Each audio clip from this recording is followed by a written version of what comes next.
In a distant, immortal past, humanity was at once in greater harmony and awareness of the apparent interconnection of the individual and the cosmos. The purpose of existence was not for mere profit and pleasure, but to attain a greater sense of spiritual fulfillment. The supreme conquest was to understand the relational analogy of one's own internal mechanism and that of celestial forces.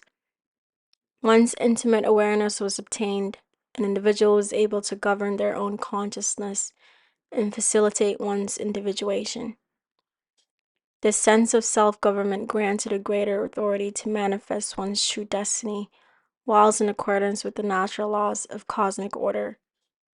Faith and adherence to cosmic law and intent allow the individual to honorably partake in the story and purpose of creation.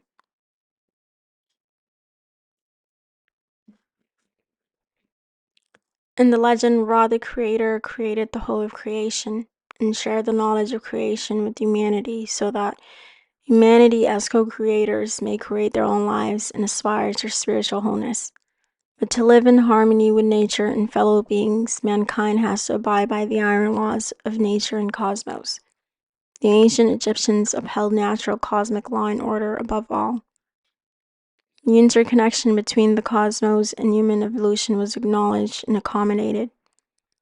Cosmic law and order is within the individual and central to the whole of creation.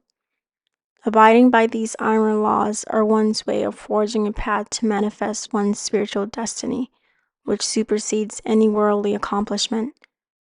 It's the reason why those that have experienced glory and fortune still experience great sorrow.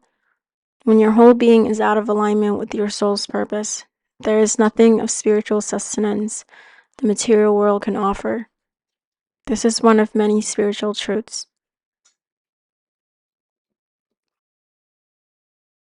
The ancient Egyptians studied astrology and tracked the movements of the heavens. Not only was there apparent fascination with the stars, but the sun was also worshipped as a deity. The sun reigns above all the earthly kingdoms. It provides humanity with warmth, light, and energy. The rays of the sun permeate mankind with spiritual light. The perceiving of the connection between cosmos and beings and becoming aware of patterns of cause and effect serve as a tool for spiritual evolution. Astrology is a guiding spiritual compass. One eventually comes to understand their current progress and what is required of them. Gaining understanding of this occult knowledge of self and world serve as a gateway to spiritual enlightenment.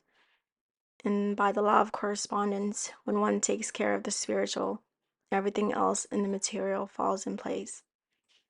And the now fully made aware of spiritual purpose becomes the motivating spark. In modern day, humanity has yet to acknowledge nor accommodate ancient wisdom. One of the world's most power-driven nations was founded on ancient Egyptian teachings and spiritual doctrines. But while life in ancient times had divine origins and the ancients ascribed to a higher power, Western ideals revolve around power, prestige, and fortune. Life has become a game of survival of the fittest. The founding fathers, original members of the Freemasons, have used their limited understanding of ancient knowledge in attempts to overrule cosmic law and order. This resulted in the supersession of cosmic law to man-made laws and systems of government. But perhaps the most destructive agenda was redefining the original purpose behind human existence. Purpose became reduced to nothing more than the pursuit of power and fortune. Humanity became sold to an elusive yet seemingly achievable dream. A dream that promised happiness and a sense of fulfillment. Yet the sense of fulfillment and happiness has eluded even those that have abided by the system. The self-appointed masters of society have used their perverted understanding of the mysteries to confuse, confound, and deter the mass.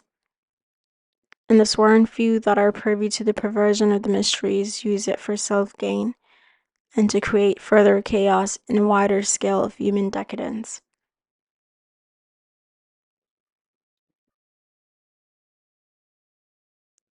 In modern day, the study of the stars is not only dismissed and ridiculed, but its importance is minimized in scope. It's seen as pseudoscience. The few that have obtained surface-level understanding use it to generalize, which discredits astrology as a tool for spiritual progress. People erase in the existing tradition of going to school to gain objective understanding of self and the world. For the most part, the metaphysics is non-existent.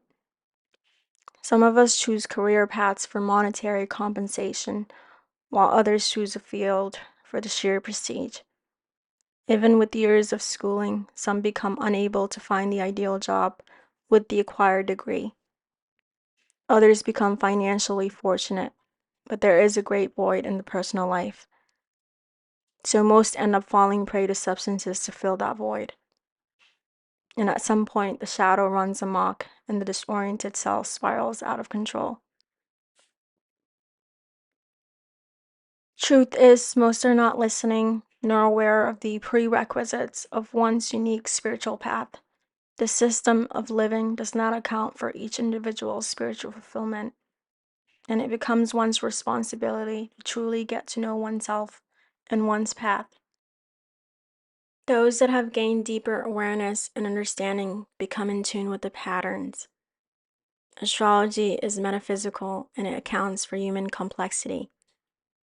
One can't readily explain why the moon affects the tides, just as why the movements of the planets impact an individual's energy pattern. But humans are energy in motion, and the universe is made of energy. How and why humans came into being is a cult, just as with the interconnection between men and cosmos. The power and awareness becomes apparent because we begin to live in our will, apart from the self-appointed masters and the control systems. We become the masters of our destiny and world. But knowledge can be used for good and evil, hence the doctrine of do as thou will. In the path of spiritual development, self-discipline, integrity, and compassion become of supreme importance. A complete disregard to the natural laws of cosmic order brings its own set of heavy consequences, not only for the world but for the self. This is another of many spiritual truths. With Pluto approaching Aquarius, there comes a time when humanity is no longer at a standstill, lost in a systematic maze. And for those willing to perceive nature's most precious, unseen mysteries, the path becomes cosmically clear. Humanity's greatest collective task is to awaken in the midst of the chaos and dismantle the false structures. When the new has proven to be decadent and against the progress of greater human evolution. With enlightened beings arises a new kind of earth where the control systems may no longer prevail. Knowing oneself is honoring our relationship with the divine and cosmos as co-creators. We are the facilitators of our spiritual destiny and true becoming. The universe is vast and it's limiting to become partisan to all divisive narratives. It is of constructive use to remain mentally vigilant and sober, to cultivate inner and outer rhythm as it takes a deeper knowing of one's current self to becoming one's future self. Healed, amended, integrated, and truly in command of oneself and world. This is a spiritual cornerstone in individual liberty. To be free is to deprogram the mind. A system that has no prisoners may cease to exist, and humanity collectively can embark on a path of remembrance of the original purpose of creation and pay honorance to the living spirit residing in each.